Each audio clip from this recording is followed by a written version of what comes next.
बोले महाराज हमारे घर में डाइनिंग टेबल पर रामचरितमानस रखा हुआ है, जो भी भोजन करने जाए तो उसका नियम है पहले उसको एक चौपाई पढ़नी पड़ेगी तभी भोजन करेगा। है? पढ़िए, एक भी चौपाई पढ़ना है पढ़िए, लेकिन पढ़िए।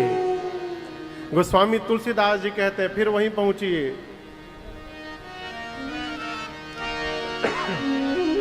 मंगल करने कैसे तो कलिमाला हरणी, कौन? तुलसी कथा रघुनाथ। गोस्वामी जी को कितना विश्वास है, कहते हैं मैंने जो कथा रघुनाथ जी की लिखी है ये कथा ही जीव का मंगल करने वाली है, कलमश का हरण करने वाली है। और आगे दर्शन करिए, हर व्यक्ति ये मान के बैठा है कि मैं सर्वश्रेष्ठ रचनाकार हूं। आज के समय में जो जीजीएमपी है वो भी पीएचडी की डिग्री लेके घूम रहा है। जीजीएमपी समझ रहे हैं अजीत बाबू? जीजीएमपी घींच घांच के मैट्रिक पास।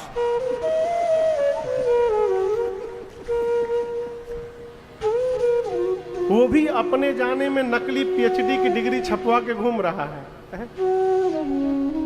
लेकिन श्री रामचरितमानस की रचना करने वाले पूज्यपाद गोस्वामी तुलसीदास जी महाराज कहते हैं कि मैं ब्लैंक पेपर पर साइन करके कह रहा हूं कि कविता विवेक एक नहीं मोर।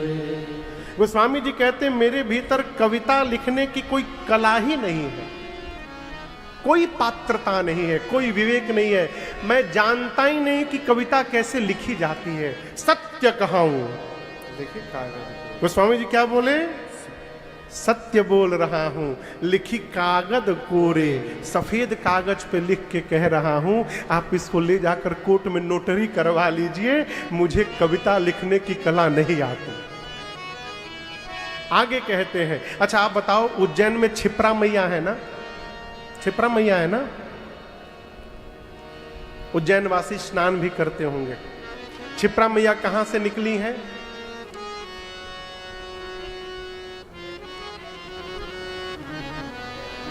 कहां से निकली है? अच्छा यहीं से निकली है, उज्जैन से ही। अच्छा ठीक है, मान लीजिए अगल बगल से निकली हो, उज्जैन के पास से निकली है। कहां तक गई है? लेकिन हम तो बाहर के हैं, हमको नहीं पता, लेकिन हम आप लोग से इसलिए पूछ रहे हैं कि आप लोग यहीं के हैं। निकली है उज्जैन के पास से, कहां तक गई हैं? नहीं मालूम? बोले महाराज हम तो नहाने से मतलब रखते हैं बस। अब कहां से निकली है कहां गई है वो बाबा महाकाल जाने, अपने को तो डुबकी लगाने से मतलब है बस। चलिए कोई बात नहीं, आप बताओ क्षिप्रा मैया जहां से निकली है और जहां तक गई है, क्या एक सीधी रेखा में बही है? बोलिए, ये तो बताइए कैसे बही है? टेढ़ी मेढ़ी।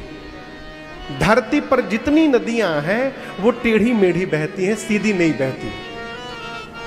गोस्वामी तुलसीदास जी कहते हैं मुझे कथा लिखने का ढंग नहीं है, कविता। जिस प्रकार मां गंगा गोमुख से निकलकर गंगा सागर तक गई तो सीधी नहीं गई, टेढ़ी मेढ़ी गई। तो जैसे गंगा जी टेढ़ी मेढ़ी है उसी प्रकार मेरी रचना भी टेढ़ी मेढ़ी है। गतिकूर कविता सरीत की, कैसे? ज्यों सरित पावन पाथ की। जिस प्रकार गंगा गोमुख से लेकर गंगा सागर तक टेढ़ी मेढ़ी गई है, मेरी कविता भी टेढ़ी मेढ़ी है।